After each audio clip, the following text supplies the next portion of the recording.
Senator Totley. We have 29 present, 0 absent, 1 excused. Without objection, the reading of the Journal Wednesday, April 24, 2024 is dispensed with the notice reported by the Secretary. Introduction of guests, Senator Farnsworth. Mr. President, point of personal privilege, introduction of one guest. Proceed. Thank you. Members, we all know that things can get challenging here. And sometimes we take our work home with us. And there are many late meetings and so forth, many challenges. And what would we do, those of us who are married, without our supportive spouses? So I want to introduce today my sweet wife, Robin, who makes my world go round and makes the sun rise every morning. Robin, if you would stand up, please.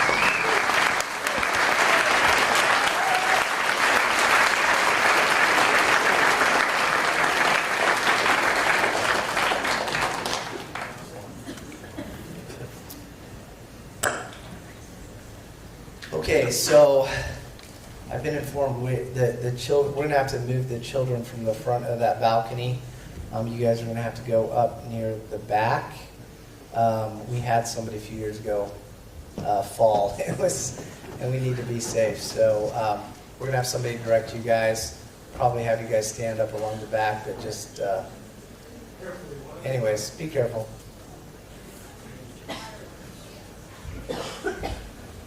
Senator Kern. Thank you, Mr. President. I rise for a point of personal privilege, introduction of a few guests in the gallery. Proceed. Thank you, sir. First person I would like to recognize is Cindy Biggs, Congressman Andy Biggs' wife. Thank you, Cindy. Appreciate you being here. And I know Congressman Trent Franks was here. I believe he might be in the hearing room downstairs in the overflow room. So I want to give a shout out to him. Very pro-life congressman, as is Andy Biggs. And then I'd like to have all my pro-life warriors stand, please. Yeah.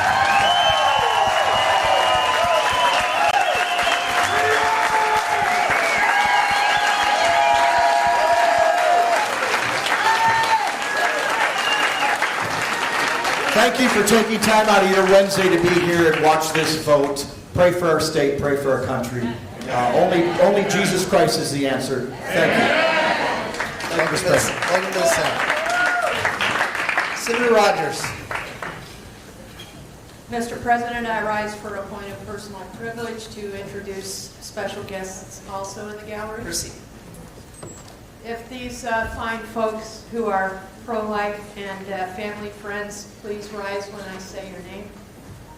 Christina Curso, Ed Steele, Adrienne Johnson, Peggy McLean, Linda Rizzo, Becky, Donovan, Avery, Caleb, and Kateri Green. Kelly, Laney, Max, and Finn Zook. Melanie and Ella Pritchard. Elizabeth and Michael Hayward. Margie and Julia Rousseau. Teresa and Anthony Barrita. Bien Medrano, Monica and Sophia Forth-Hoffer, Michael and Blaze Jetty. Thank you for supporting pro-life. Thank you for supporting my family. God bless America. Welcome. Senator Bravo. Mr. President, rise for a point of personal privilege, introduction of guests in the gallery. Proceed. I'd like to welcome from District 26, the Brigade Catholic Electric Eagles. The Brigade Catholic Electric Eagles have been working to get their fellow students involved in STEM for over 10 years at Brigade Catholic High School. These young women and men design and build robots and write the programs to run them. They use CAD and 3D printing to create the parts to bring their plans to life. And in this year's first Tech Challenge season, they sent paper airplanes flying, were nominated for the Inspire Award, and achieved the highest scores in the team's history. Today they are sharing the message of the importance of STEM education.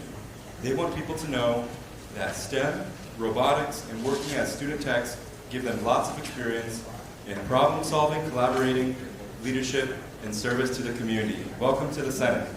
Welcome.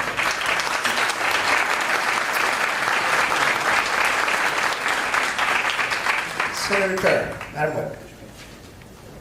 Thank you, Mr. President. I rise to a point of personal privilege, introduction of special guests in the gallery. Proceed. Thank you. Members, if you would help me welcome today, we have the 3rd and 4th grade classes from Grace Fellowship Academy in Buckeye. We have Mrs. Alt's 3rd grade class, Mrs. Condi's 4th grade class, and we also have their principal, Bailey Dickinson, with us, and one of my grandchildren, one of 12. We have Weston. I can't see him now. Wave your hand. There he is, over there. And about 20 parents and grandparents accompanied them. And earlier this morning when I had them on the floor, they recited the preamble so beautifully and perfectly. So welcome to the Senate. God bless you all. Thank you. Welcome.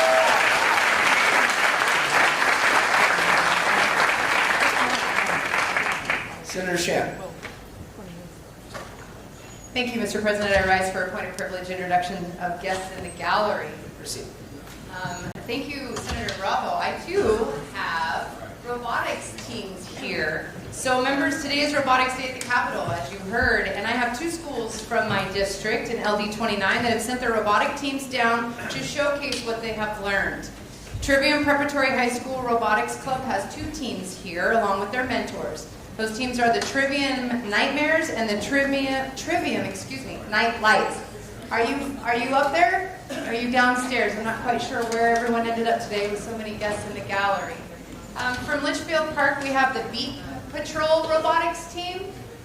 This team consists of middle and high school students, and many of its team members go on to study engineering in college, and the team participates in many community outreach activities each year in order to grow the number of teams in and around Litchfield Park. One of the reasons the teams are at the Capitol today is to participate in STEAM advocacy. They have 3 issues that they are seeking to raise awareness. Stipends for FIRST robotics coaches, introducing more FIRST teams in the West Valley, and lastly, advocating for the relevance of STEAM in Arizona. So there's a demonstration set up out on the lawn, and the members are invited to stop by when we break for lunch. So please welcome all of these teams here to the Senate today. Thank you. Welcome. Senator Sundaration.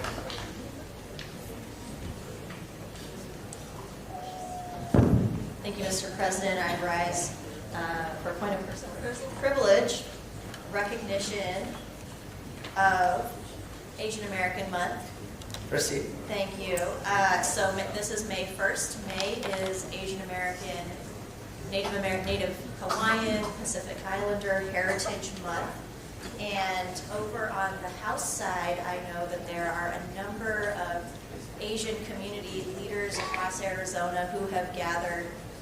So I don't know if they made it into our gallery, but I know that Representative Janelle Cavero is introducing them on the House side, including from Pima County, our most recently appointed Pima County Supervisor, Sylvia Lee. And so we have a number of Asian American leaders across Arizona who are here present and being celebrated in that vein and in their honor. I wanted to read the presidential proclamation that was issued yesterday by the White House, by President Biden, a proclamation on Asian American, Native Hawaiian, and Pacific Islanders Heritage Month 2024. This month, we celebrate the Asian American, Native Hawaiian, and Pacific Islander, AA and NHPI communities, whose ingenuity, grit, and perseverance have pushed our great American experiment forward. From Native Hawaiians and Pacific Islanders whose ancestors have called their lands home for hundreds of years, to Asian immigrants who have newly arrived and those whose families have been here for generations. AA and NHPI heritage has long been a part of the history of our great country and a defining force in the soul of our nation. As artists and journalists, doctors and engineers, business and community leaders, and so much more, AA and NHPI peoples have shaped the very fabric of our nation and opened up new possibilities for all of us. I'm proud that they served at the highest levels of my administration, including Vice President Kamala Harris, Ambassador Catherine Tai, Acting Secretary of Labor Julie Su, and Director of the White House Office of Science and Technology Policy, Arati Prabhakar, who make this country a better place each and every day.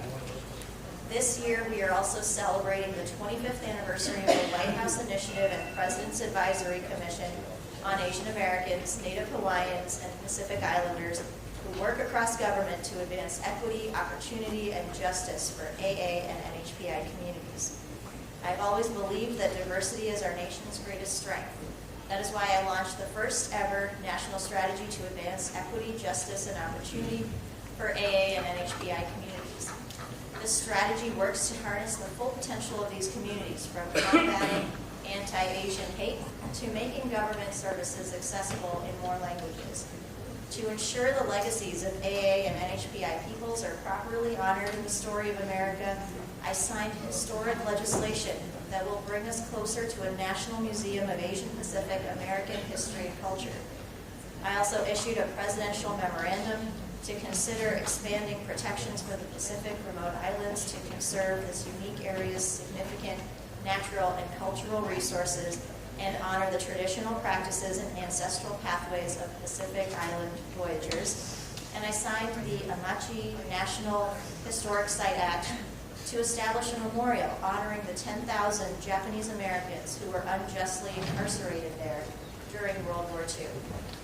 Throughout my time in office, the First Lady and I have hosted celebrations at the White House that highlight the incredible diversity of AA and NHPI communities, like Diwali and the first ever White House Lunar New Year celebration.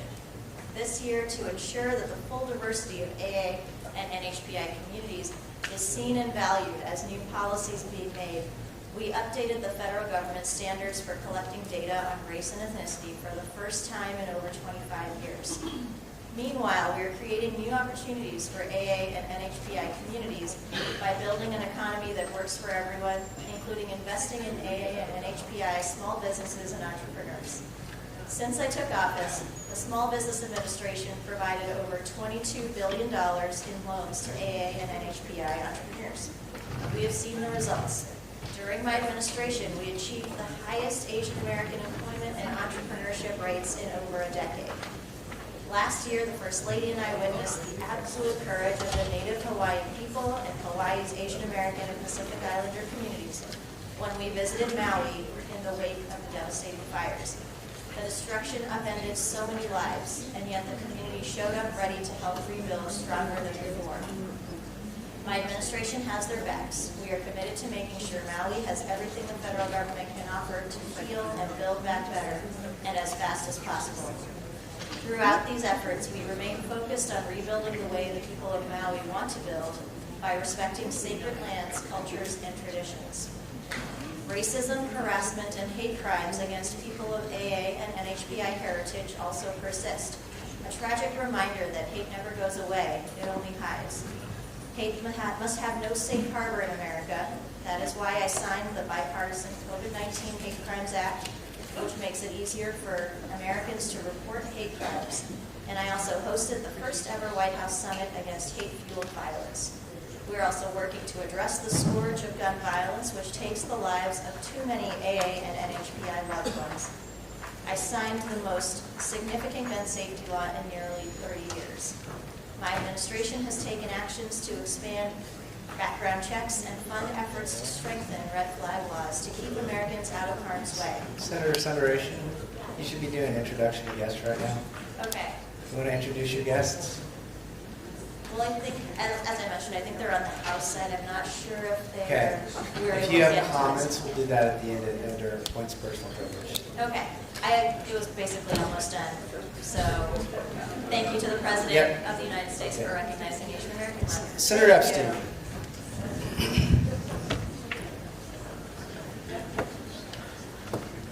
Mr. President, I rise to a point of personal privilege. Yes, I called on Senator Epstein. Oh, I'm sorry. That's okay. We'll get to you though. Okay. You're on the list. Senator Epstein. Thank you, Mr. President. I rise to the point of personal privilege, introduction of guests on the floor. Proceed. Together. I would like to introduce today, Elijah Watson is here, and Elijah has been an advocate for equal rights. He has testified in committees. He has gone to talk to nearly every legislator he could find to speak about the importance of treating every person with respect and providing equal rights for every person in Arizona, and I appreciate that you are here today. Thank you, Elijah.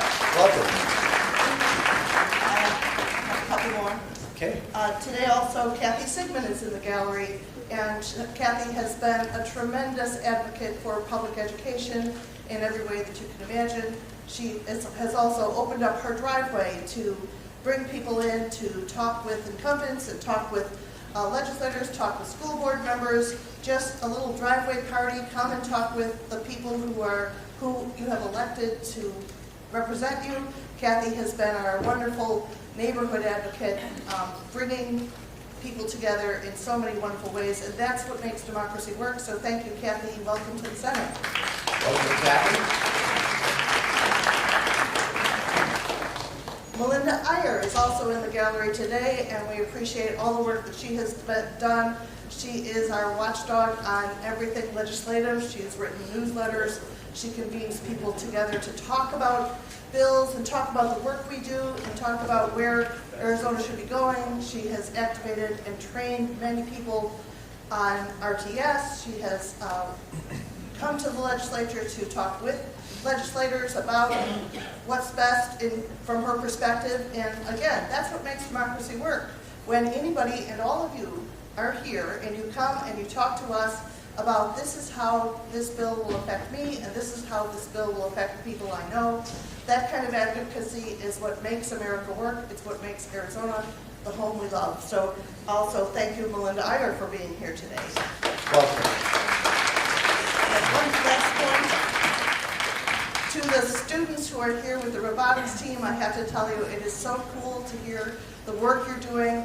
I'm a computer systems analyst, and way back when CAD, computer-aided design, was new, only engineers knew how to work it. So it is the coolest thing in the world to see students in school using this advanced technology and planning to make the world a better place in your own way. So thank you and congratulations to the robotics team. Welcome. Senator Gabaldon.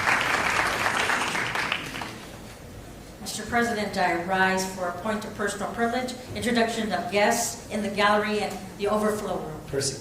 Thank you. I'm not sure of all their names, but I've been notified that there's some of my constituents from Legislative District 21, which is in southern Arizona. So, like from Tucson down to Nogales, out to Bisbee, Naco, and Arivaca, 3 points. And I really want to appreciate them because especially the individuals that came all the way from Nogales, Arizona, to come up here to see how we work and what we do at the legislature. And I'm very proud to represent you. I know you're probably listening. Are you up there? Hopefully you're up there in the gallery.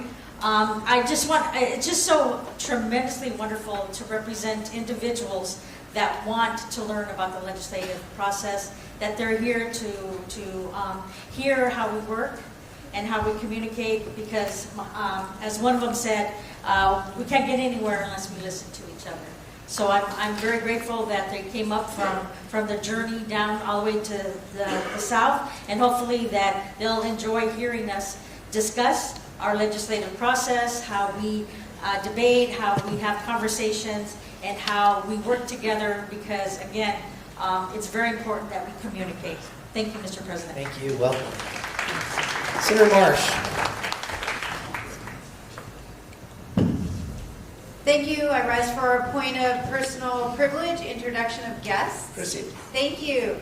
So as has been previously mentioned, the robotics teams are here. It's Arizona First Robotics Competition teams from all across the state. First being not as in first in line, but that is the name of the organization. And a team from my own school, Chaparral High School, is here as well. I really encourage members, they are out there doing demonstrations from 10 to 1 in the plaza area, and it is amazingly cool to see. Before I got elected, I volunteered for the Chaparral robotics team, and never seen such problem-solving, bright minds working together. They've got to work together as teams with other schools, and just very excited that they are all here today. So welcome to all robotics teams, but especially, I'm a little biased, especially the Chaparral robotics team, which is where I currently teach. Thank you. Welcome. Senator Hoffman. Thank you, Mr. President. Pro Tem, I rise for a point of personal privilege, introduction of guests in the gallery. Proceed. Thank you very much. So I do want to introduce a couple of special people, one of which has already gotten an introduction, but Cindy Biggs, the great Cindy Biggs, I want to just thank you for being here. It is a tremendous honor. It is a tremendous honor to have the wife of our wonderful Congressman Andy Biggs here as an activist, as someone who cares deeply about the issue of life and protecting life, and that you still are involved and that you take the time to be present. That is an incredible testament to both you and your husband and your commitment to our shared principles. So thank you for being here.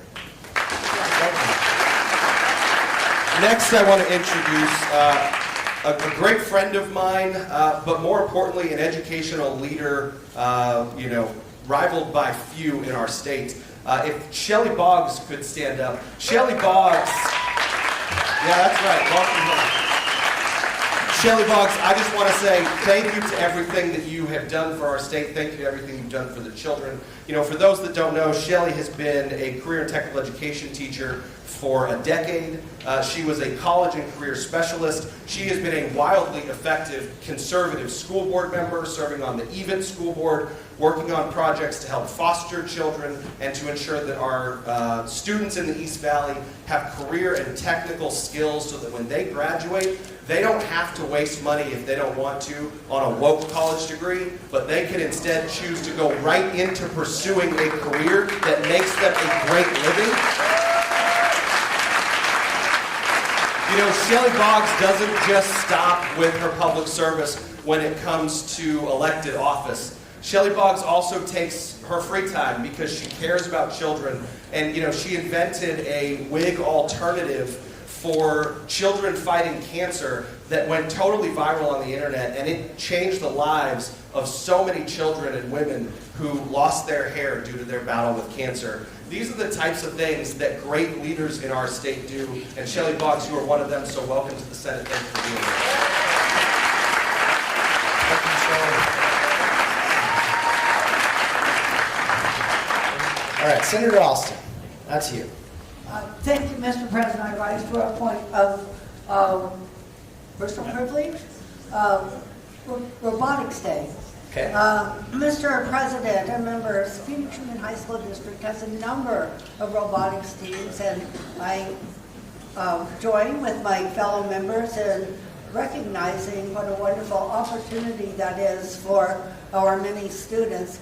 I'm reminded, Mr. President, of a few years ago when a robotics team from Carl Hayden High School was entered into a national competition. And their sponsor was a club, not a class, but their sponsor decided it would be good for them to go through the motion of going to a national competition, even though he did not have any idea that they might win. They came into the finals against Massachusetts Institute of Technology, Mr. President, and won that competition. That group from Carl Hayden High School had 2 films made about their achievement. One was made for a Hollywood movie, and the other was a documentary. 10 years later, those kids from both schools were interviewed.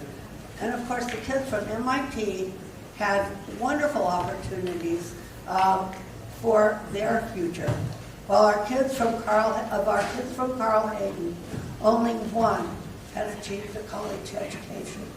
So today, Mr. President, I hate to say, but I think those opportunities for some of our kids in poverty are still not there. But I do celebrate Robotics Day and the opportunities that it makes for all of kids to participate and excel. Thank you, Mr. President. Thank you, Senator Alston. Senator Mendez. Thank you, Mr. President. I rise for the point of personal privilege introduction of guests to the gallery. Proceed. Thank you, members. Today I have teachers, principals, and students from the Broadmoor School in my district, elementary school, who are here today, and I'm going to be giving them a tour if we ever get off floor today. But today I want to recognize specifically the principal, Lisa Malicki, because today is National Principal Day. I think we recognize principals, in every school, but I definitely want to point out my principal from my local school. She's here today with her teacher, with one of the teachers, Molly Welsh. But I know everybody, when you think about principals, the first thing that comes to mind is detentions, expulsions, suspensions, that kind of stuff. But one of the while students, have to think about studying and teachers have to think about teaching, principals have to think about everything else that's making the school work. And so, they definitely need more than just want this one day to give them a shout out. But I'll make sure that we give them the special tour around the Capitol. But there's some of the few staff that you can see pulling shifts around the whole campus, getting their hands dirty, making sure that our children are educated. So I want to make sure we give them a special shout out and welcome students from Broadmoor School today. Thank you. Thank you.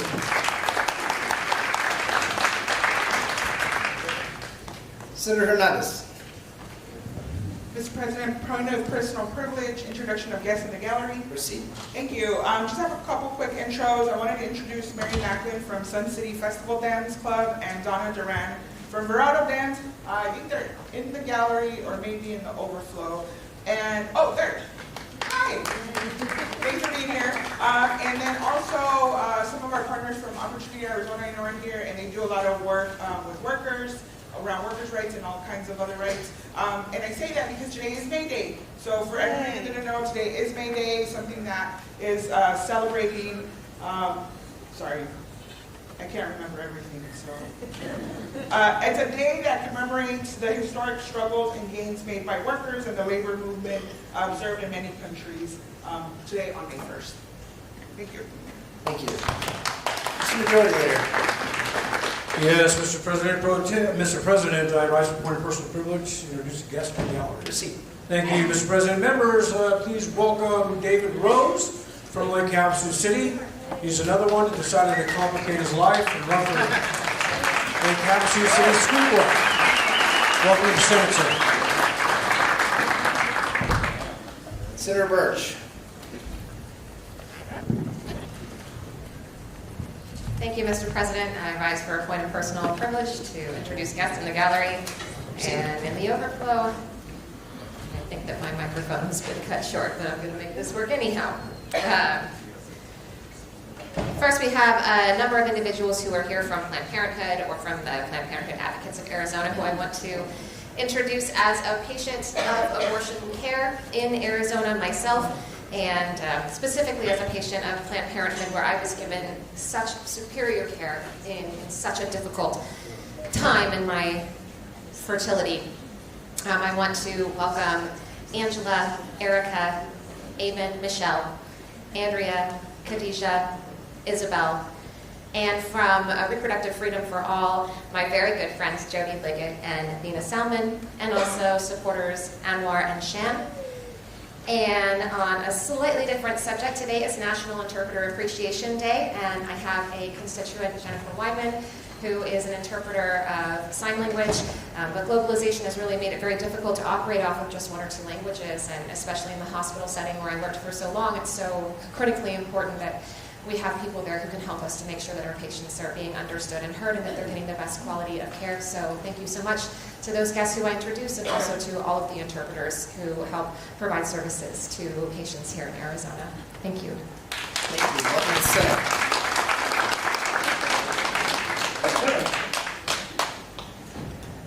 Without objection, the reading of the Journal of Wednesday, April 24, 2024 is dispensed with and approved as recorded by the Secretary. Business on the President's desk. Mr. Majority Leader. Yes, Mr. President, in compliance with Article 4, Part 2, Section 9, Constitution of Arizona, I move that the Senate 56th Legislature, second regular session, request the consent of the House of Representatives for the Senate to adjourn on Wednesday, May 1st, 2024, after it's completed its labors until Wednesday, May 8th, 2024. You've heard that motion. All those in favor vote aye. Aye. Any opposed will vote nay. There's the ayes have it, do have it, so ordered. Business on the President's desk. Mr. Majority Leader. Yes, Mr. President, in compliance with Article 4, Part 2, Section 9, Constitution of Arizona, I move that the Senate 56th Legislature, second regular session, request consent to the House of Representatives for the Senate at the discretion of the President to adjourn on Wednesday, May 8th, 2024, or Thursday, May 9th, 2024, after it's completed its labors until Wednesday, May 15, 2024. You've heard that motion. All those in favor vote aye. Aye. Any opposed will vote nay. There's the ayes have it, do have it, so ordered. Secretary, please record the action, notify the House. Business on the President's desk, communications from the Governor. Without objection, communications from the Governor is listed on the counter, will not be read and will be entered in the Journal. The Secretary will record the action. Messages, yes? Messages from the House. Without objection, messages from the House listed on the counter will not be read. The messages will be entered in the Journal. Senate Bills 1309 and 1402 are transmitted to the Governor. Mr. Majority Leader. Yes, Mr. President, I move that the Senate accede to the request of the House of Representatives, 56th Legislature, second regular session, to adjourn from Wednesday, May 1st, 2024, after its labors are completed until Wednesday, May 15, 2024.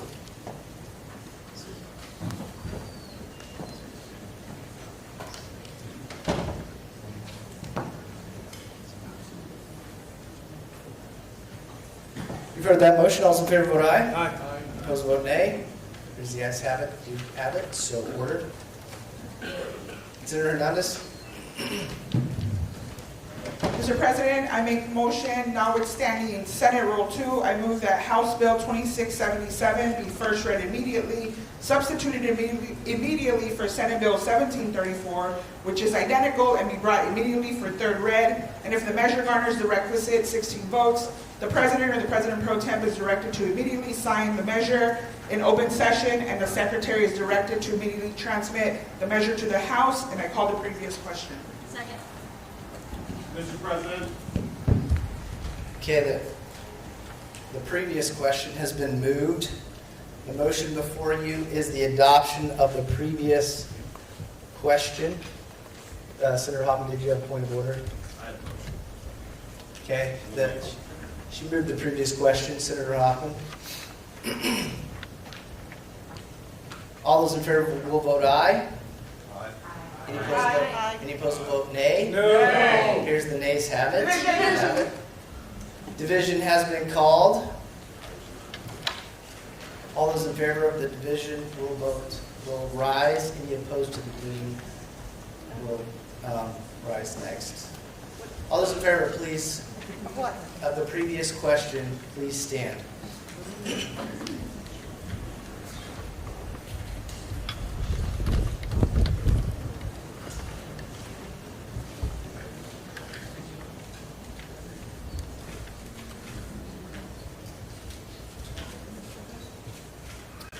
so much. Okay, all those opposed to the previous question, please stand.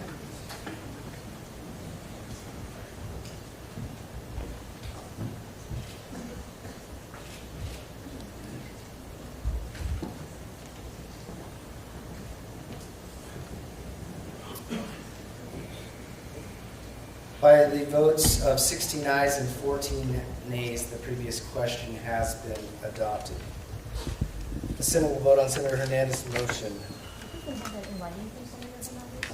Can you please bring up the motion that you made in writing?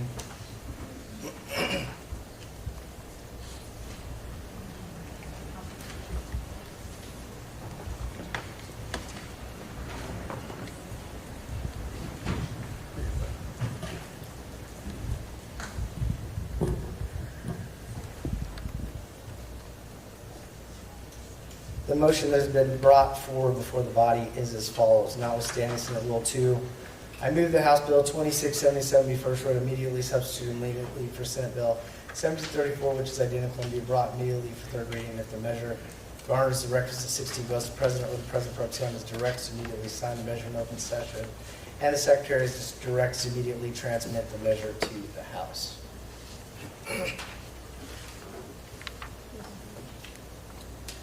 All those in favor will vote aye. Aye. Any opposed will vote nay. No. Here's the nays have it. Division has been called. All those in favor will rise.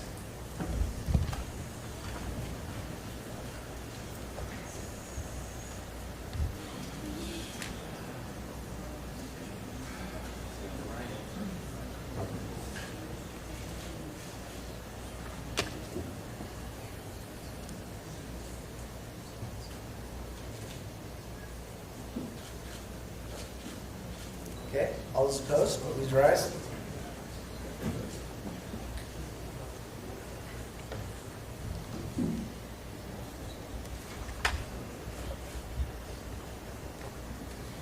President. Yes. We're in the middle of the vote, so. I call for a roll call vote. Okay. Okay, roll call vote has been called. Do I have a second? Second. Second has been called. Let's put the vote on the board.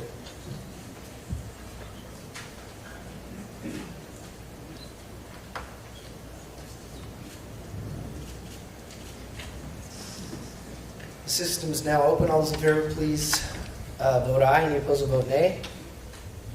Can we please get Senator Hernandez's motion up there? Yeah, it's too long. This is very misleading to the public, Mr. President. Does it fit on the board?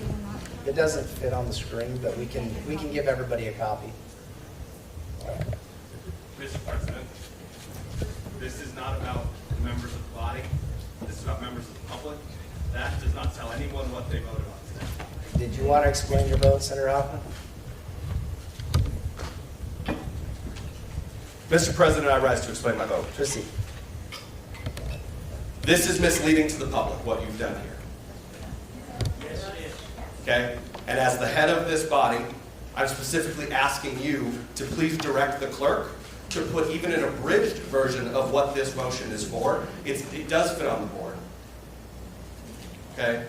We can do an abridged version, but the public does not understand what that says. Senator Hoffman, we can make a copy and give it to distribute it you to and to everybody everybody up in the stand. Do you want to explain your vote?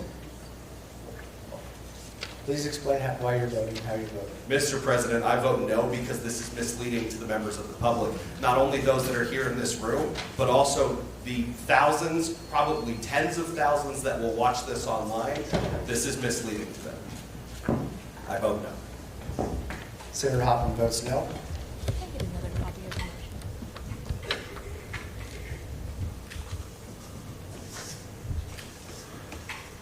Senator Hernandez, are you on the board to explain your vote? Proceed. Okay. Okay. Yeah, we'll see if we can fit it on the board, how much we can get on there. Yeah.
Okay, system is now closed.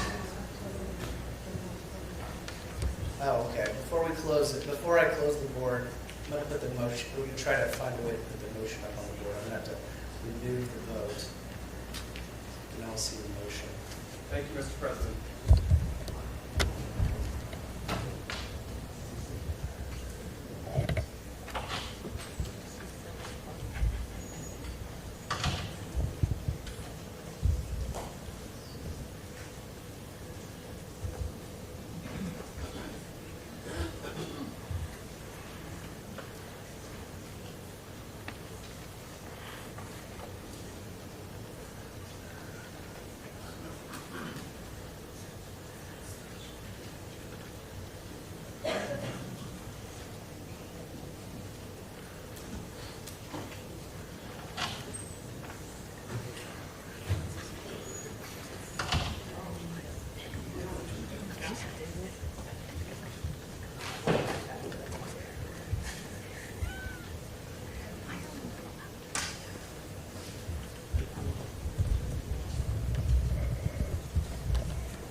Okay, so we fit as much of the motion onto the screen as we can. Thank you, sir. I will, for those of you who cannot, let me finish the rest of it for you. I'll read it again so you can hear everything. Notwithstanding Senate Rule 2, this was the motion made by Senator Hernandez. Notwithstanding Senate Rule 2, I move that House Bill 2677 be first read immediately, substituted immediately for Senate Bill 1734, which is identical, and be brought immediately for third reading, and if the measure garners the requisite 16 votes, the President or the President pro tempore is directed to immediately sign the measure in open session, and the Secretary is directed to immediately transmit the measure to the House. System is now open. All those in favor, please vote aye. Any opposed, vote no.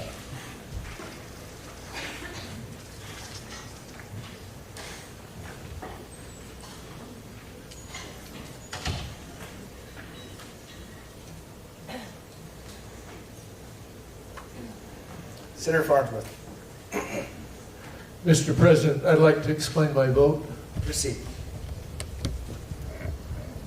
Members of this chamber understand what's happening.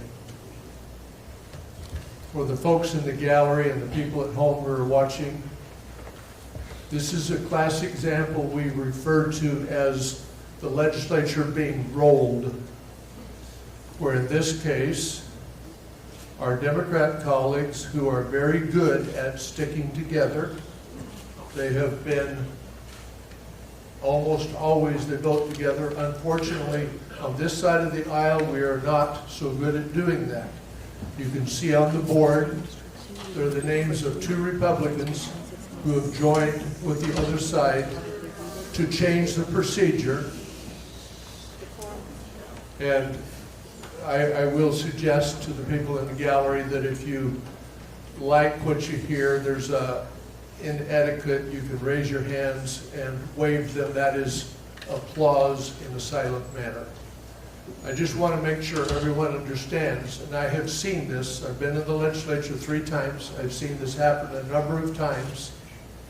Voters need to be aware when this happens, when we lose our conservative unity and senators join the other side, we have laws put in place that make it difficult to change laws.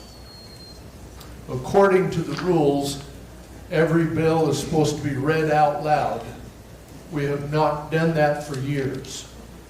We amend the rules, we waive the rules each session.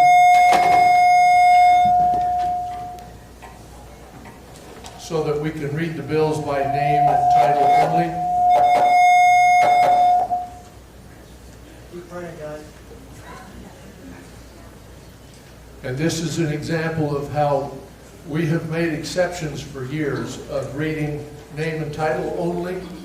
That's why how we run through thousands of bills, many of which never should be passed. This is an example of short-circuiting the situation. Shall we rush things through? We can skip the committee, we can skip the conventional hearings, and in this case, we rush it through and put it on the governor's desk for signing. This is a procedural thing, which is a mistake. It's a bad idea, sets a very bad precedent, although it's been done before. And our voters need to be very aware. And with that, I vote a strong no. Senator Farnsworth votes no. Senator Gonzalez. Thank you, Mr. President. I rise to explain my vote. Proceed. Thank you. I actually am very happy that for Senator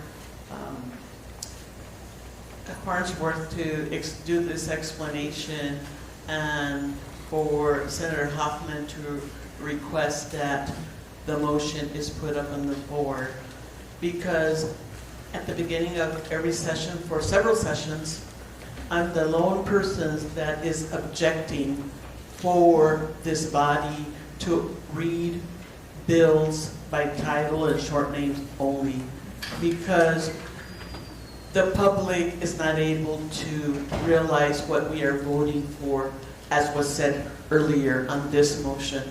We have constituents who are not able to be here. We have constituents that are not able to hear what is being said on the floor, and by doing short titles and short names only, we do not give the opportunity to our constituents to be able to take part in this process, democratic process of of making the laws of Arizona. And so I am grateful that this is all being said today on this particular vote, and I vote aye. Thank you. Senator Gonzalez votes aye. Senator Kern. Thank you, Mr. President. I rise to explain my vote. Proceed. Thank you, sir. Again, I rise to explain my vote just for the record. Everything the Democrats touch is destroyed. Everything the Democrats touch is destroyed. Look at our universities. Look at our southern border. Point of order. Point of order has been called. Senator Peter Epstein.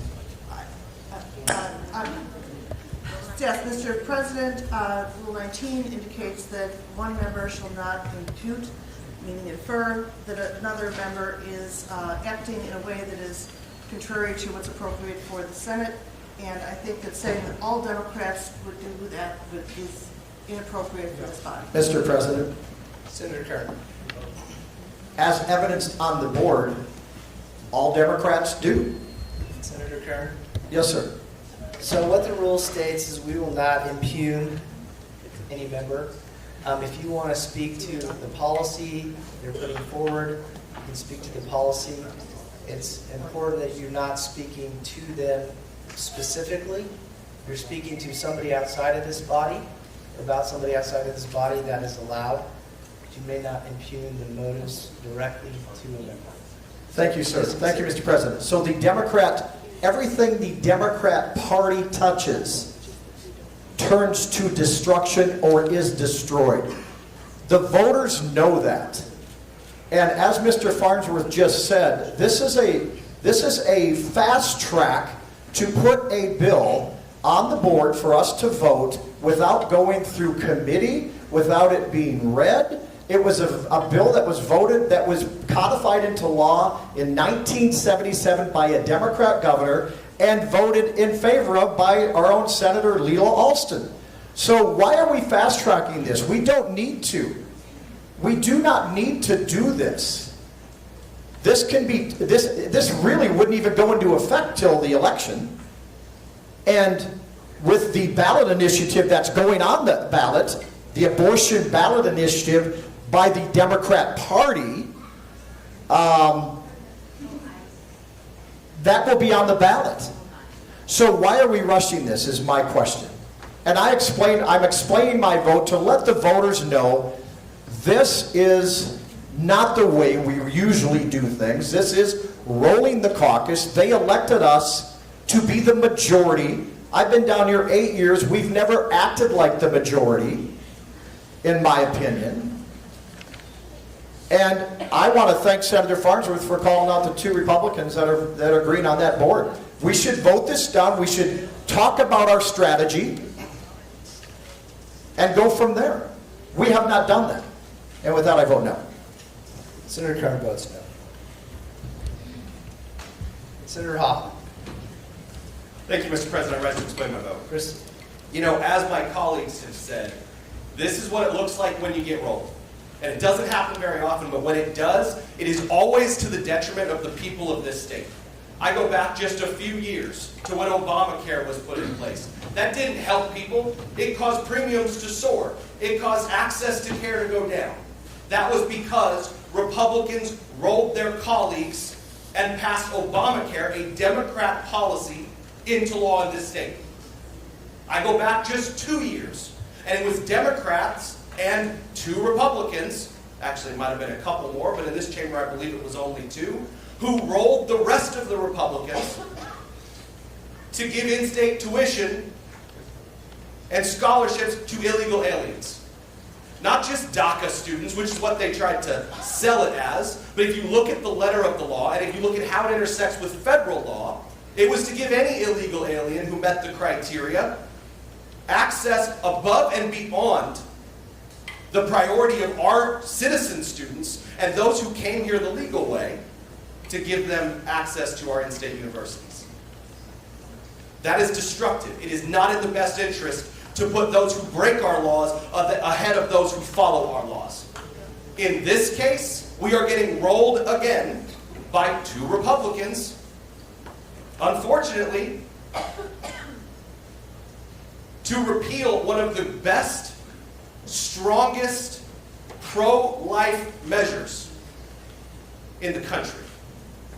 A measure that is representative of and reflective of our founding fathers' intent when they preserved in the Declaration of Independence and in the Constitution the right to life.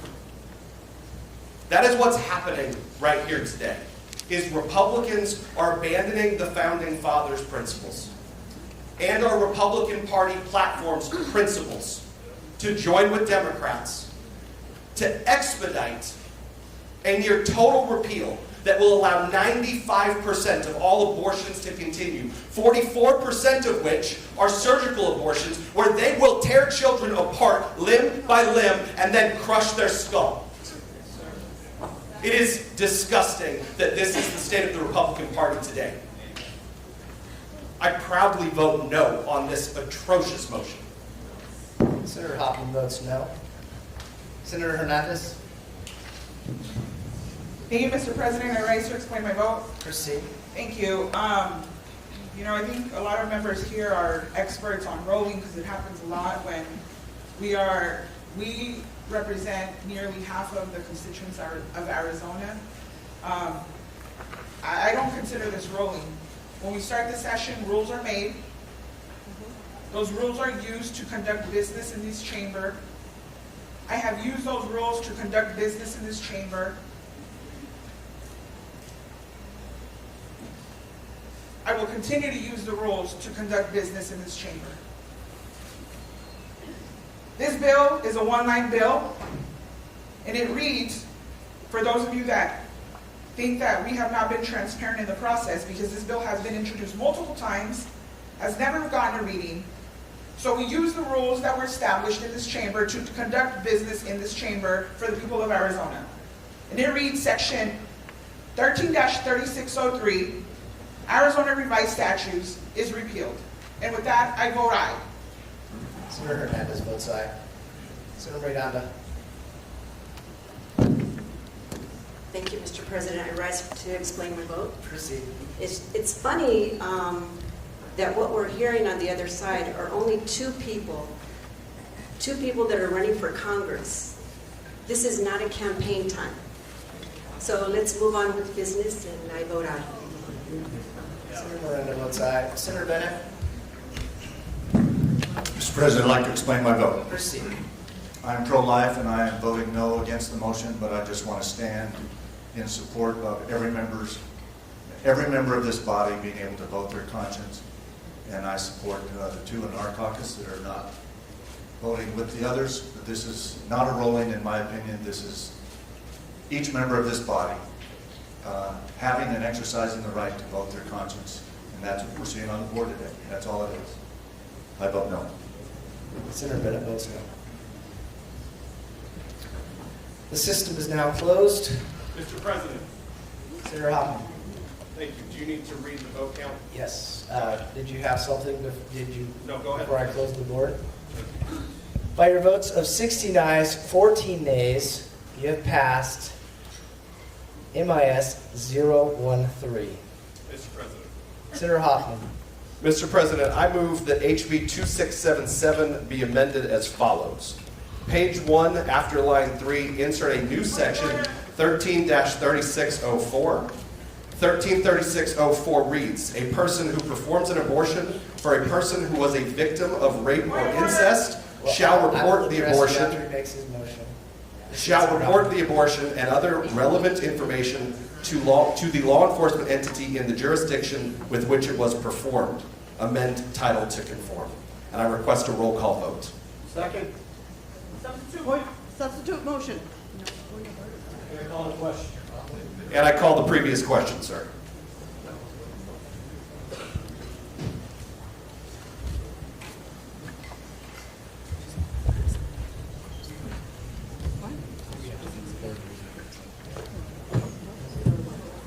Okay. So we're still, we have to finish the business that was before us that had been voted on. We will now be third reading. Mr. President, you have a motion before the body that's been seconded. You are out of order, sir. You're out of order. So we have to continue with business that is before us. That's your choice. Right.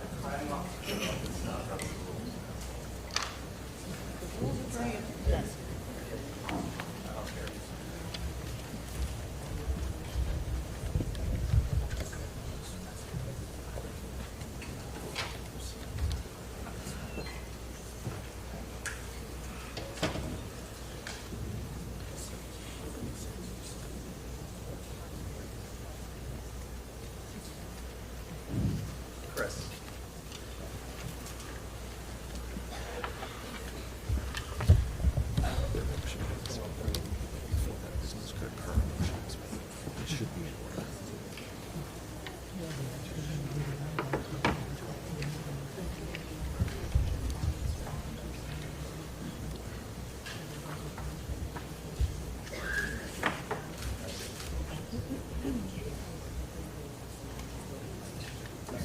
While they may have motioned before that action could occur, a valid motion.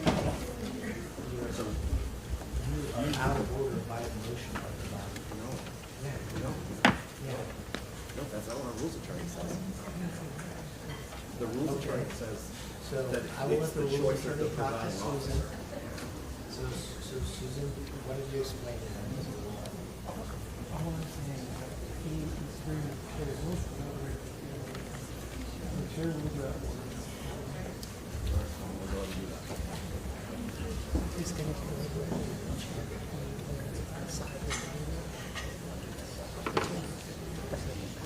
Mr. President, I appeal the ruling of the chair. Second. Okay, my ruling that the motion was out of order has been appealed.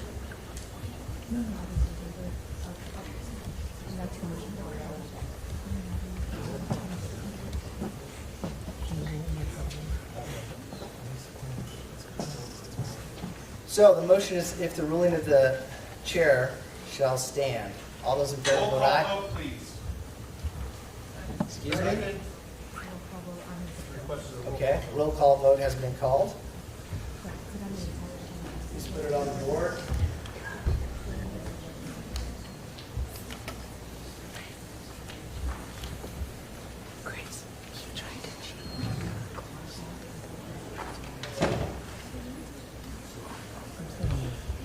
chairwoman on that.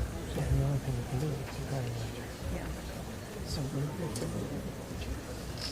Now what are we doing? Rolling out of the chair. Okay, the system's open. Shall the decision of the president stand as the judgment of the Senate? All those in favor vote aye, any opposed vote nay.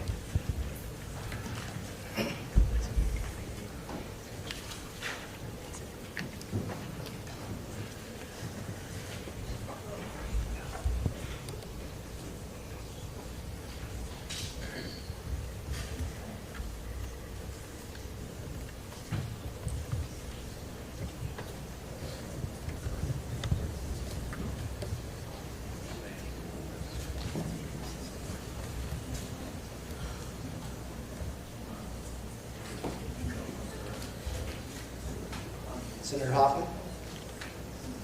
Thank you, Mr. President. I rise to explain my vote. Proceed. Thank you, Mr. President. A valid motion was on the board before the action that was previously motioned could be taken. It is the ruling of the chair. It is your choice, and that's what's being appealed here today. Unfortunately, this is the process that we have at our disposal, is to question the ruling that you made. When the motion, we hear a lot. We hear a lot about the cases of rape and incest, which are tragic, absolutely heartbreaking and gut-wrenching. But the reality is that this motion, which unfortunately you ruled against, would have required mandatory reporting to law enforcement when cases of rape and incest, when abortions are performed for cases of rape and incest. And the fact that law enforcement would not be mandatorily contacted by an abortionist, by Planned Parenthood. You need to explain why the rule was violated, why your motion was proper, Senator Hoffman. Yeah, Mr. President, I figured that was coming. Mr. President, there was a valid motion on the floor. It was seconded, and you chose not to hear it. I'm saddened by that. Thank you for explaining your vote. Or I wasn't done, but I You can. you explain why the rule was violated. Okay, all right. I'm going to go ahead and vote no, Mr. President. Thank you. Here's the rule, okay? The rule was clearly violated. It's Rule 12, previous question, to vote immediately. Whether you like how it went or not, it was clearly violated. When the previous question is moved, adopted, and ordered, shall have the effect to cut off all debate and bring the Senate to a direct vote upon the immediate question or questions on which it has been ordered. So I could lie. Point of order, sir.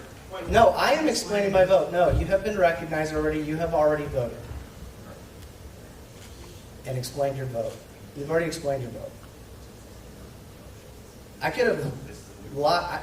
I'm sorry, I can't lie. The rule was broken. Okay? Senator Kern. Thank you, Mr. President. I rise to explain my vote. Proceed. So we did move immediately right after the last vote was done, and it was, in my opinion, proper. So that's why this is on the board right now, because in your opinion, it's not, and ours is. Thank you, Senator. That I vote no. Senator Bennett. Mr. President, I'd like to explain my vote. Proceed.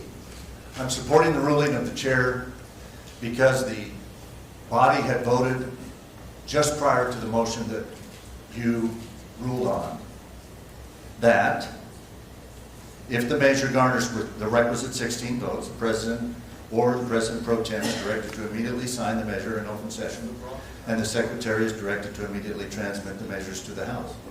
The body had already voted on that, and I believe that you made the correct ruling in ruling against the motion that would have introduced amendments to a measure that had already been voted on by 16 to do what I just said. I support your decision, and I vote yes. Senator Bennett votes aye. Senator Mesmer, how do you vote? System is now closed. By your votes of 19 ayes, 11 nays, you passed. MIS 014. Now we're putting the first reader will please read the bill. I will recognize you after the vote, sir. HB After the HB 2677, abortion ban repeal. Mr. President, I've got a motion here. Senator Kern, you're out of order. You're out of order, sir. Third reading of bills. HB 2677, an act repealing section 133603 Arizona Revised Statutes relating to family offenses. You've heard the third reading of House Bill 2677. All those in favor will vote aye. Any opposed will vote nay. The system is open. Please proceed to vote.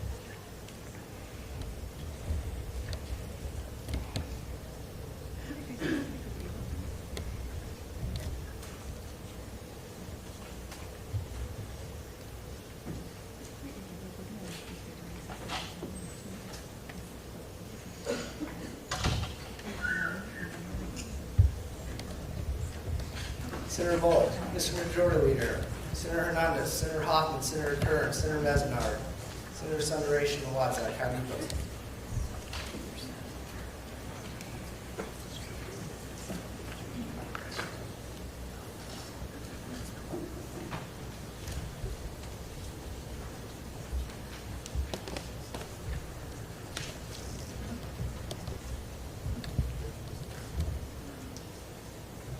Senator Bullock?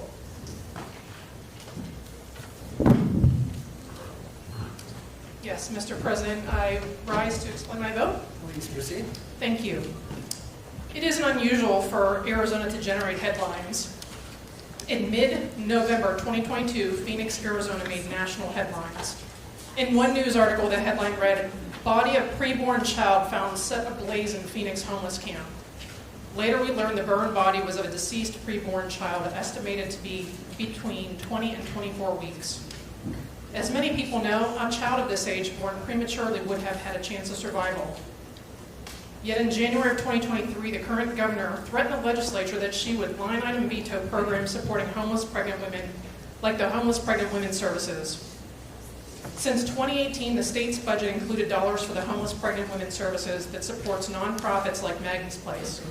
If you aren't familiar with Maggie's Place, they support pregnant homeless women throughout their pregnancy and their children's first year of life. Maggie's Place has 4 maternity homes throughout the valley and is a hub for resources in the central Phoenix area. Some of these homeless pregnant women might have a substance abuse disorder, fleeing a horrific domestic abuse situation, or are survivors of human trafficking. It costs about $26,000 a year to house one mom, but with inflation costs continuing to rise, this has created extra challenges for this local nonprofit. Like other nonprofits in Arizona families, they are having a hard time keeping their food pantry stocked. Maggie's Place helps feed current women as well as graduates of their program. There is a huge demand from homeless pregnant women who need the resources provided by Maggie's Place. In March of 2023, it was reported that Maggie's Place receives about 70 calls a week from women who are actively seeking resources and housing. Last year's state budget that was passed in June did not include any money to help these most vulnerable Arizona residents. Homelessness is often a complex issue, not always with one solution. The women who stay at Maggie's Place emerge as strong, independent mothers. Maggie's Place was first awarded about $100,000 annually. Then, due to rising demand, the grant amount doubled in 2022 to $200,000. This was something that was part of our state budget. Apparently, the reason why the current governor cut the funding from last year's budget to Maggie's Place was because the grant money could not be granted for abortion referral services or distributed to entities that promote, refer, or perform abortions. Programs like Maggie's Place were designed to help homeless pregnant moms maintain a healthy pregnancy and have a healthy birth and healthy baby. These women and families have chosen to parent over getting an abortion. They need special care. You know, our governor used to be a social worker. She should understand how critical it is for these homeless pregnant moms to get the care, nutrition, and housing they need to thrive. What Hobbs did last year was leave them homeless, those homeless pregnant women on the streets, instead of ensuring they had access to the tools to be confident and successful parents. Sadly, the current governor chose abortion over supporting those vulnerable homeless pregnant women, as a legislature and previous governor had done for the past few legislative sessions since 2018. Today, by way of explain my vote, I'd like to share the chronicle of 3 pregnancies. Pregnancy number 1. A time not too long ago, a young working woman felt like she was coming down with the flu. After 2 or 3 days of taking the flu medication, she decided maybe she should take a pregnancy test, even though she looked at her calendar and it seemed too early to determine if she might be pregnant. She drove to the store, bought a pregnancy test. The test was positive, but she figured she would take the second test just to verify its validity. 2 positive pregnancy tests. She was both elated and nervous. Morning sickness became a real issue. She learned of her pregnancy around week 3. Everything made her nauseous. How was she supposed to drive to work and carry on? She ended up carrying plastic garbage bags in her car in the event she felt the urge to vomit. She even had trouble keeping down basic saltine crackers as she sipped water and flavored electrolytes. She scheduled an appointment to see her OB as soon as she could. Sadly, she ended up in the emergency room for severe dehydration before her first scheduled OB visit. The emergency room requested upon admission that she pee into a cup to verify her pregnancy. Then for nearly an hour, they pricked her arms to find a vein so they could administer an IV. They finally found a willing vein to cooperate. Both of her arms turned purple. She lay down in the emergency room bed, watching the liquids from this IV enter the plastic tubing, insert into her arm drip by drip. They added anti-nausea medicine and she drifted off to sleep. A nurse brought her some ginger ale and 2 packets of saltine crackers. Point of order. Around the 6th week of her pregnancy, she went to her scheduled OB appointment. Senator Bullock, point of order, been called. She's not talking about the bill. She's talking about all things. Please speak in your microphone, Senator. She checked in with the receptionist Hold on. once again. Senator Bullock, your point of order has been called.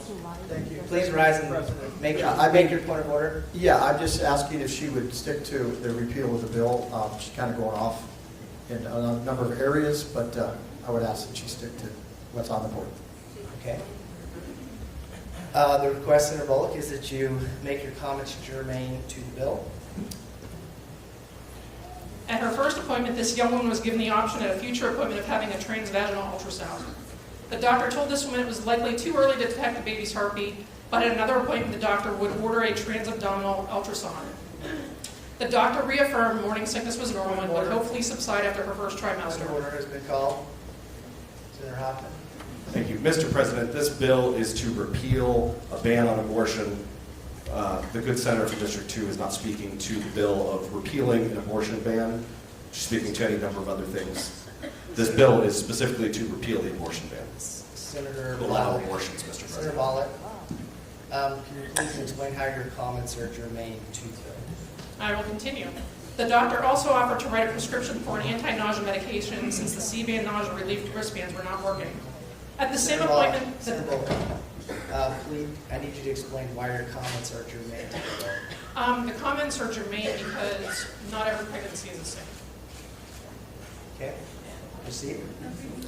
At the same appointment, she got her doctor telling her that she needs to eat small bland meals and to eat foods that would not trigger her incessant nausea. So she drove to the grocery store, stocked up on rice, sourdough, applesauce, bananas. She felt decent enough the next day, but was admitted into the emergency room again later that week for severe dehydration. She knew the routine of being admitted to the ER and having an IV administered. It was absolutely exhausting and not good for her overall morale. A few days later, she went to her next scheduled OB appointment. The same young woman's medical staff administered the ultrasound she had learned about at her previous appointment. She was told this type of ultrasound would help confirm her pregnancy by detecting a heartbeat and to confirm gestational age and due date. The technician inserted the transvaginal ultrasound probe into her. After a few minutes of probing with the wand, they detected the baby's heartbeat and she wept with joy. After the appointment, she was feeling a little better. The following weekend, she decided to share news with some close friends and family, even though it was very early in the pregnancy. When she got home from visiting her family the next day, this young woman was feeling weak and exhausted. She overdid it. She was right around the 11th week mark and getting very weak again. The next day, this young woman woke up from severe cramping. She could barely move. She found herself trying to walk up the stairs of their two-story home. She didn't have the strength to make it up the steps. She sat down near the bottom of the steps and began to cry. She made her best effort to contact the baby's father, but there was a strike with the local telephone company, so it was very difficult to track him down. She finally mustered up enough strength and drove to the nearest emergency room. She knew the drill. At this point, she felt like she needed a frequent visitor card, and she still had to submit a urinalysis even though they knew she was pregnant. She waited in the cold, hollow waiting room to be called. It felt like hours went by. She felt alone and was nauseous. After she was finished up in triage, had her vitals taken, they set up in a single occupancy room. The on-call emergency room doctor ordered an ultrasound. A few more hours went by and she finally wheeled into a dark room that had an ultrasound machine. She was asked to sit on the ultrasound table with her abdomen exposed. A very cold gel was applied and then a non-English speaking Muslim woman wearing a niqab performed her ultrasound. This expectant mother couldn't see this woman's facial expressions because they were covered by her veil. She tried to make eye contact, but she could barely see her eyes. Her head was covered and so was the rest of her face. The expectant mother asked questions, but the medical professional didn't speak any English, so neither woman could communicate with one another, and there wasn't an interpreter or anyone else in the room. Since this medical professional didn't speak English, it made it even harder to be in the same room together while her abdomen was being poked and prodded. Tears ran down this mother's face. This young mom had so many questions and no answers. This young mother-to-be was in a lot of pain due to cramping. This medical professional wasn't being gentle as she probed into her abdominal region and typed onto her medical keyboard. After this young lady was done having her ultrasound, she was wheeled back into her sterile emergency room. She waited hours for the on-call emergency room doctor to return her room to give her ultrasound results. The doctor said the baby isn't viable and no longer has a heartbeat. From there, this young mother began to cry and slowly tune out the doctor. The doctor said, "You need to have a DNC." Through tears, the mother said, "What is a DNC?" The doctors responded quite bluntly, "It's like having an abortion." This young woman felt alone in her own body, no longer with her child's beating heart, and this doctor's telling her to abort. The young woman said, "I don't want an abortion, I don't want a DNC." This young woman's partner had finally made it to the hospital, only to hear the unfortunate news as they had lost their baby. The doctor responded, "You need to have this procedure and we need to get you back to having regular menstrual periods. Your OB's office will call you tomorrow to book your appointment." This young woman felt the walls closing in on her and she was now having a bit of a panic attack. The emergency room doctor told her she needs to get dressed and checked out of the hospital. She was told to go home and get some rest, all after telling her DNC was like having an abortion. While she was getting checked out, the hospital staff told her to expect a call from her OB tomorrow to schedule her surgery. Everyone was so clinical and matter of fact, she just lost her baby. Feeling hopeless and now depressed, she went home and cried. Later that night, she spoke with her mother by telephone, who encouraged her to proceed. The next day, she received a call from her OB's office to schedule the DNC. Over the phone, she heard the office tell her they would test the fetal tissue for chromosome abnormalities with the hope of giving her results she could one day get pregnant. Several months after this young woman had the DNC in the mail, she received multiple medical bills for the emergency room visits along with her DNC. The medical bills were breathtakingly expensive. She had been in between jobs and used COBRA as her primary medical insurance. Pregnancy number 2. A young woman had hopes and dreams in her new life. Looking for adventure, she and her husband set eyes on a new chapter in their lives together with the hope of one day having a family. After returning from a recent trip, the couple found out they were expecting. They were both excited about the prospect of starting a family. The expectant dad joked, "Maybe we'll have 4 kids," the wife said. 2 kids would be perfect since I have 2 hands.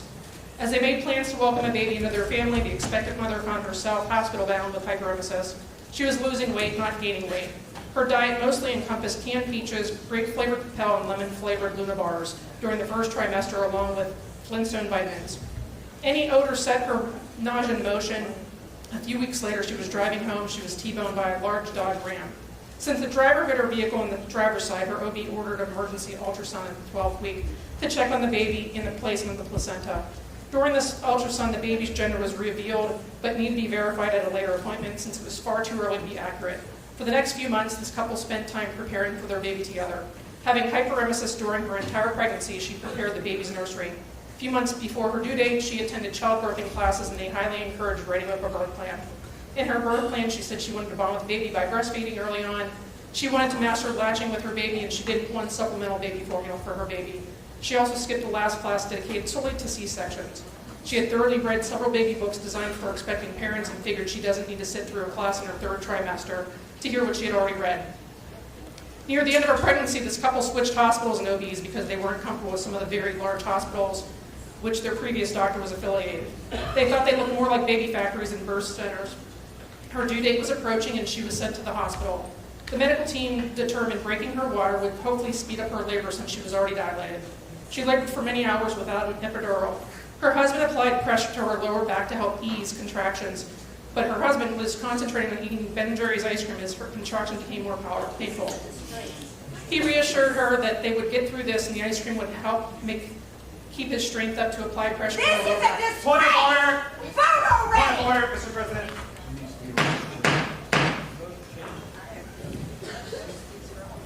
Mr. President, point of order, Mr. President. Can we not have any outburst in the gallery, please?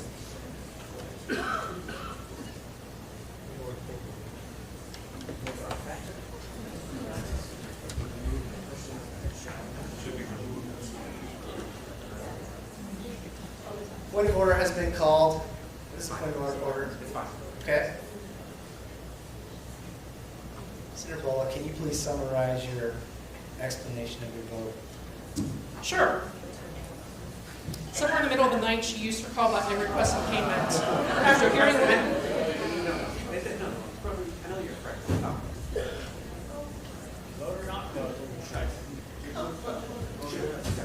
hearing women, down the hall screaming as if there was an axe burner on the floor, the team of medical professionals had tried everything, but the baby decided it was best to take correspondence classes in utero and greet the world. 20 hours later, she was wheeled into the operating room for an emergency C-section.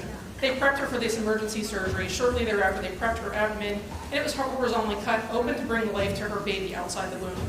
She could not see what was going on since there was a curtain blocking her from seeing her baby. The team of doctors shouted, "This kid is ready for the 3rd grade." Each medical professional panicked and asked this mother if she had gestational diabetes. They whisked her baby away with the dad while she was sent to a recovery room. What felt like hours, she finally got to meet her baby. He was everything and more. Number 3. Who knew a toddler could consume a mom's entire world?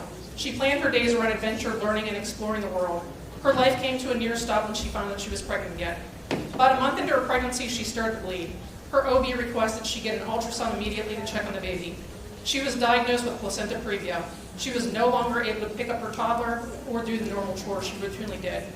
After being in the hospital twice, the emergency room staff decided the best course of action was to implant an IV into her arm and send her home. She now had a nurse stop by her house once a week to check her vitals, to make sure she was using the IV properly by cleaning the line and hooking up the IV bed. Out of precaution, she was ordered to bed rest. People around her and her husband said this pregnancy wasn't going to be fair to their toddler. One daring individual even said this mom should get an abortion. 23 weeks of bed rest with a toddler in tow, this expecting mom survived. One day this mom found the light in putting up a wooden plaque that read, "There are only two lasting bequests we can hope to give our children. One of these is roots, the other is wings." As her due date approached, this mom went into full-fledged labor even though she was scheduled for a C-section. The baby was born via scheduled C-section. This baby is loved by all and the world is her oyster. Many women don't have textbook pregnancies while many women wish they could have a baby. I know the chronicles of these pregnancies quite intimately because they're all my own. And my family lived and survived each one of them, including my miscarriage. I had morning sickness and was dehydrated during the entire time throughout each pregnancy, making it difficult to do much. From losing a baby through a miscarriage and having a doctor with a horrific bedside manner tell me quite bluntly a D&C was an abortion, to ending up with a medical bill around $12,000 back in 2000 to come home with no baby. Through ups and downs, through tears of sorrow and joy, life was created, and my two kids were born into this crazy world. I love them so much. My son was 10 pounds, 10 ounces, and 24 inches at birth. He was far larger than my daughter when he was born than when she was even 3 months old. He even stood up on my C-section incision in the hospital to look around the room with me without me assisting his head from wobbling. My kids are now young adults at ages 19 and 22. As you have heard, none of my pregnancies were easy, and none of them would have been possible without the moral support of my husband. I experienced quite a few medical emergencies during my 3 pregnancies. I'm thankful I was blessed with 2 children as I had hoped when I got married. Some people say that I have a $1 million family because I have 1 boy and 1 girl. I believe MasterCard would even say there are some things money can't buy for everything. It's priceless.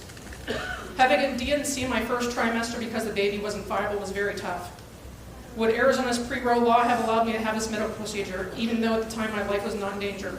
One pro-life individual who recently reached out to me even wrote, "Is there a definition for unless it is necessary to save her life?" She asked me. Maybe medical doctors could weigh in. Maybe, I don't know. Over the years, I've had the chance to meet individuals who survived abortions. Some have permanent scars like missing limbs. Other people were told by their adopted families they were not their birth parents, but they were what made their families complete. Thankfully, these beautiful human beings were lovingly adopted into these families. Some have siblings, others might be the only child because their adopted parents were unable to have a baby of their own, and were blessed to have a family by way of adoption. In 2019, I saw the movie Unplanned when it came out in the movie theaters. Mind you, it's a very rare that I will go to the movies. I cannot ever imagine working in such a place like Planned Parenthood, or feeling like an expecting mom that I have no alternative other than seeking an abortion. I have also met individuals who have worked for Planned Parenthood. These individuals have now dedicated their livelihoods to educating the community of the horrors inside the abortion industry. Planned Parenthood's confidentiality principles often conflict with some states' laws around our country. Planned Parenthood, for instance, will not report suspected sexual abuse or statutory rape to law enforcers. A national pattern has emerged showing Planned Parenthood's failure to report sex crimes against underage teens. With a wide open border along with rising child sex trafficking cases, we will never really know the real numbers. In Arizona, if you're a pregnant 13-year-old, you can get an abortion at Planned Parenthood without parental consent. Yet if you want to go to a tanning booth, get a tattoo or piercing, you need to be 18 years of age or receive parental consent if you're under 18. But if you want to get an abortion, you get one at age 13 and your parents would never know. Many people know I was not born in Arizona, but I have come to appreciate some of its history. However, there is one glaring stain in its history. We should reconsider and remove it from our state's history books. One of the women inducted into Arizona's Women's Hall of Fame in 1991 is none other than Margaret Sanger. Margaret Sanger's book titled Woman and the New Race stated, "The most merciful thing that the large family does to one of its infant members is to kill it, and that birth control is nothing more or less than the facilitation of the process of weeding out the unfit, of preventing the birth of defectives or of those who will become defectives." Planned Parenthood set up shop in black neighborhoods to try to eradicate the entire race. One of my best friends is black, and I'm so thankful he's here. There is nothing mentioned in this bill that takes away the profits of Planned Parenthood, or even asks individuals who abort their babies to have these tiny bodies cremated or buried and not sold to Big Pharma. In fact, a constituent from District 2 emailed me this very same sentiment. In 1977, the Arizona legislature reenacted this territorial legislation. This pre-roll law was signed by then Democratic Governor Raul Castro. The new code had a delayed effective date until October 1st, 1978, so that another legislative session could consider the new code and add other changes and amendments as might needed. The legislature did just that during the 1978 session when it enacted Chapter 201, which made significant additions and amendments to the criminal laws in Arizona. Governor Babbitt became governor on March 4, 1978. He signed Chapter 201 on June 9, 1978. Though change was made in the abortion law, and Governor Babbitt did not ask for one. This law was put on the books by a Democratic governor. I'm not sure why the Democrats didn't repeal this law when they had Democratic governors over the years, but that's a conversation for another time. When I was recruited back to the legislature in June of 2023, I was asked to come back and serve once again after having a 6-month hiatus from this place. As many of you know, I was appointed to fill this vacancy after serving in the House for 4 years. Many people knew when they recruited me back to talk about the issue that I really cared about most, and that's educational freedom. From working with the GED programs in inner city Syracuse, or my early mornings on Saturdays spent on the baseball diamond, to field a co-ed Little League team, or working in a New York City public high school, I had a chance to meet with low-income families who were working multiple jobs, some even stuck on government assistance with little chance of upward mobility. But all these parents and grandparents shared something in common. All these families wanted their children to have a better education than they ever had, just like I wanted my kids to have the best education option available to them. My predecessor, who was elected to the seat in November 2022, supported abortion limits with exceptions like rape, incest, and life of the mother. When I was recruited back and asked to step up for this appointment, Republican Precinct Committeemen asked me to honorably serve in the likes of Senator Steve Kaiser. It's worth noting in 2023, I did not fill out any candidate surveys during the appointment process, passing me my views on any topics.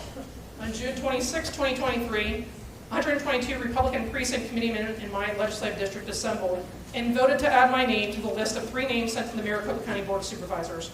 From there, I was interviewed by a few of the Maricopa County Board of Supervisors for this appointment. On July 19th, the Board of Supervisors met, unanimously appointed me to this position. In the afternoon, on July 21st, my husband administered my oath to uphold the constitutional laws of the land. Mark my words, the territorial law is history in 2024. Lawyers will lawyer up. The territorial law will never go into effect. Come November, voters will decide if they support a 15-week limit that will take effect 90 days after we sine die, or Planned Parenthood's Arizona Abortion Access Act, abortion on demand until the moment of birth. For the past few weeks, Arizona's very own governor has been going on national television to raise money for Planned Parenthood's Dangerous Abortion Access Act. It's absolutely disgusting. As a pro-life myself, we should be pushing for the maximum protection for unborn children that can be sustained over time. Since Roe v. Wade fell, it has been a real call to action for the pro-life community to step up its efforts to provide support for women facing unwanted pregnancies, considering their circumstances. In November 2022, I had a chance to go on a small group tour to Choices Pregnancy Center. They're a wonderful resource that more pregnant mothers need to learn about. So they have the tools to become strong mothers as they bring their babies into the world. Recently, someone shared a Susan B. Anthony pro-life American door hanger online stating, "Most reasonable people favor limits on abortions. They support limits on abortions at 15 weeks when an unborn baby can see, hear, and feel pain." This November, Planned Parenthood's Arizona Abortion Access Act that goes way too far is out of step with Arizona and our values. If this initiative passes, it would amend the Arizona Constitution and cannot be adjusted by us lawmakers here for any future concerns. The current safeguards and protections in place right now to protect young girls and women seeking an abortion from an abortion clinic would be removed. If this initiative passes, it will remove the required medical doctor who's trained to handle and detect any complications. It also prohibits punishment for people who take girls to get an abortion. So if a child is sex trafficked, her trafficker could take the victim to get an abortion to cover their crime, and her parents would never be notified, and they could not be prosecuted, ever. Very little legislation written and signed into law is ever perfect. Until we have a better choice in this matter, I side with saving more babies' lives. I want to protect our state constitution from unlimited abortions.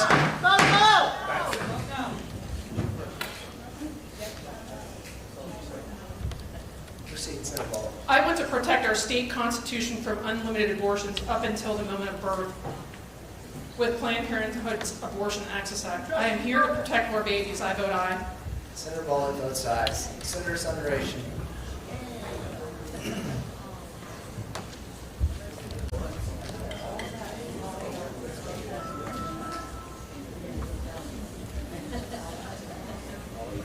Senator Sundaration, do you want to explain your vote?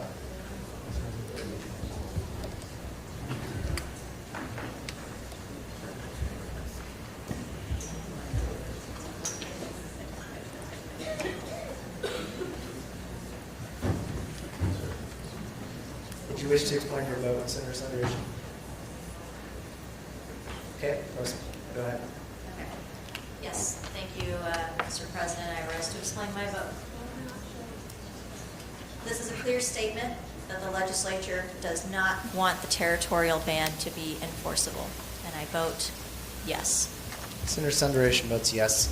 Mr. Majority Leader, did you wish to explain your vote? Yes, Mr. President, I rise to explain my vote. Proceed. Thank you, Mr. President. And it was, I could just start off with Mayday, Mayday, Mayday.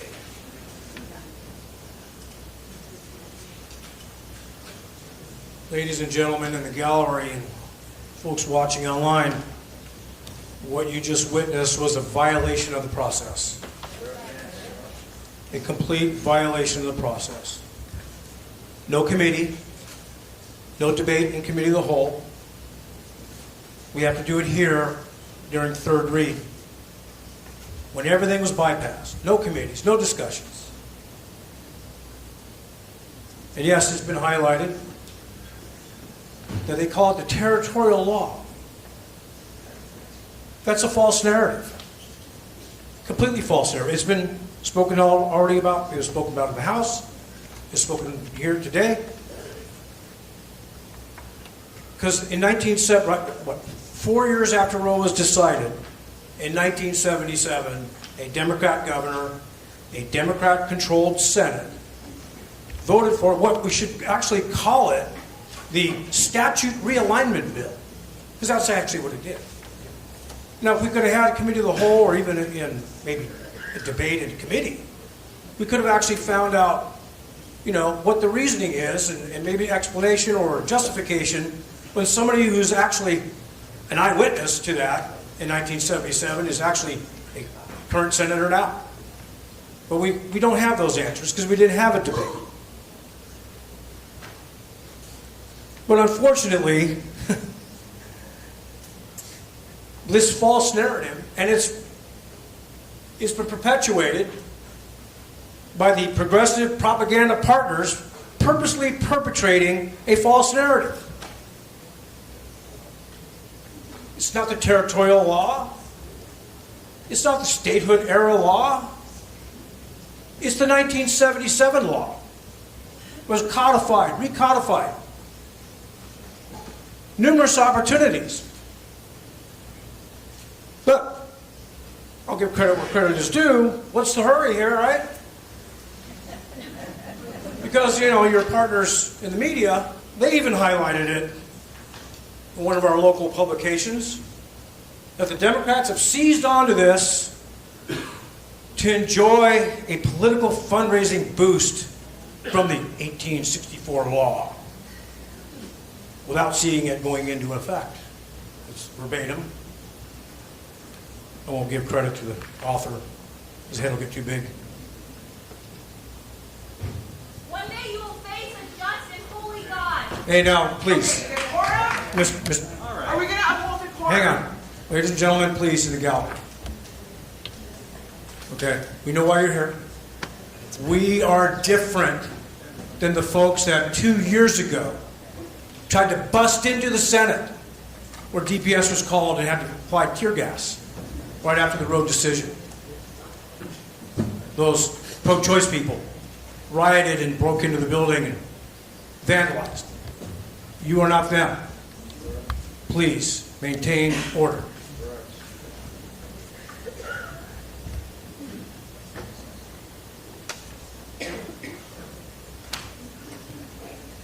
Where was I? False narrative, right? The Democrats in 1977 had an opportunity to strike and repeal, but they didn't. They recodified it, and the Democrat governor signed it into law. Well, I'm old enough to remember certain things back in the 60s and 70s. My God, what happened to the Democratic Party? Because at one time they were pro-life. Until the SDS had something else to champion after the Vietnam War. They infiltrated academia, became obsessed with environmental movements and so on and so forth, and literally infiltrated the Democratic Party, and no longer was it pro-life. Things have changed. This country is on the verge of collapse. I have compassion for a woman who's been raped or incest. I have compassion for that. But I cannot go against my core value of life. If the woman is raped, get her to the hospital, get a rape kit, let's get some DNA on these dirtbags and throw them in prison forever. And unfortunately, we have members on this floor who vote against these kind of things. Stiffer penalties for sex crimes, human trafficking, sex trafficking, incest. Hey, let's lock these dirtbags up.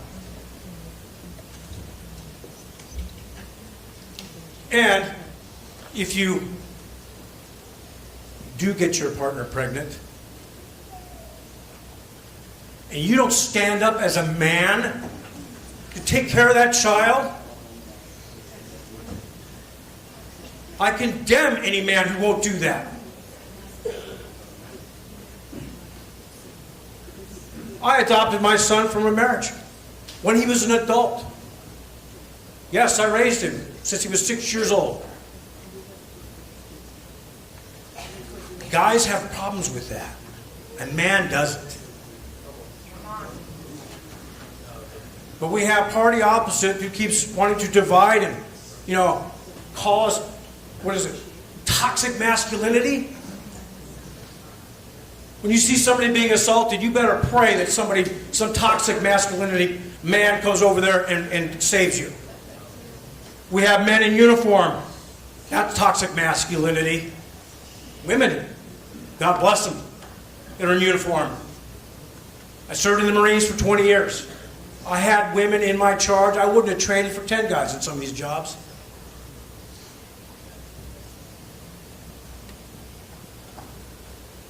But I got to make a choice. And literally what we're having here is just literally a violation of the process. This law won't even go into effect until 90 days after signing it on. Supreme Court ruling. Even the Attorney General is asking for delay, and of course, that Attorney General is not going to do what? Enforce any laws that she chooses? Amazing, huh? Amazing.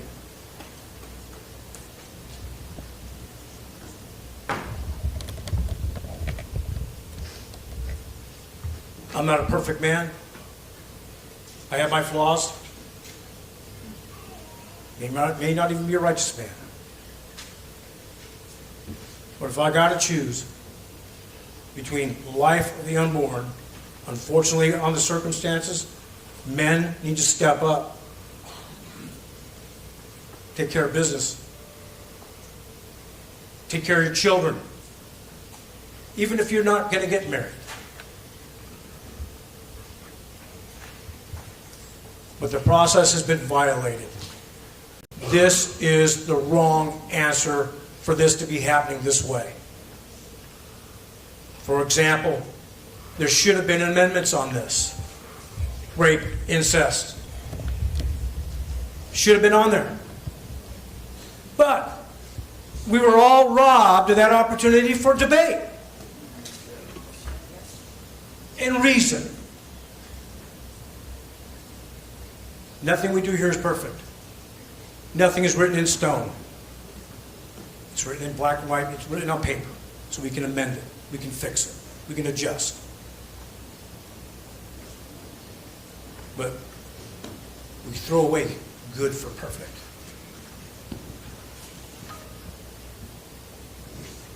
Some of you want to laugh at me, go right ahead. I don't give a damn. But I have to look myself in the mirror every morning with a sharp object next to my neck as I'm shaving. And in good conscience, I have to follow my heart. Mr. President, I don't know. Majority Leader votes no. Senator Rogers.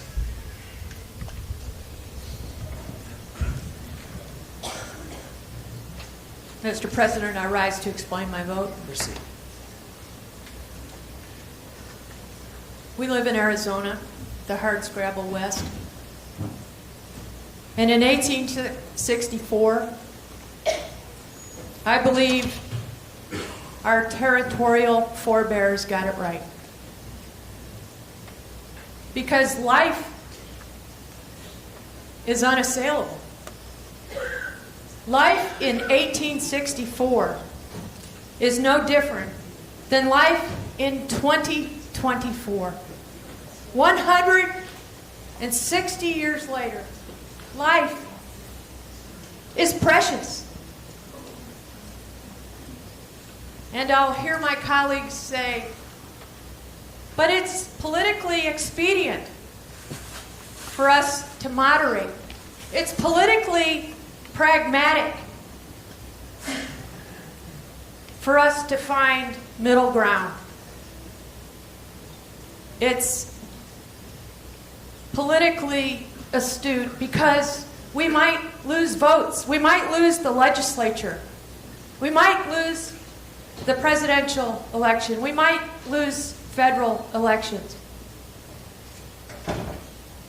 And I say to you, it's more important to do what's right, because maybe not in this life, but after this life, we will meet our Maker. And whatever faith you are, this is what matters. We have been given the gift of life. And we have given and passed on the gift of life. And so, when Senator Borelli and I took the oath of office to support and defend the Constitution of the United States, that's a lifetime oath to support life. And when someone says to you, well, what about this issue? My response is, what about those who have no voice? What about those in the womb who are crying out to be born, to live? They have no voice. We are their voice. If not for us, they have no voice. It is our charge. It is our obligation. It is our moral fiber that we give them voice to be able to be born, to live, to become Americans. We are Americans. We celebrate life. We celebrate the right to life. We celebrate the right to be born. We celebrate the right to uphold life. And life starts at conception. Who are we to say otherwise? It is an unassailable truth.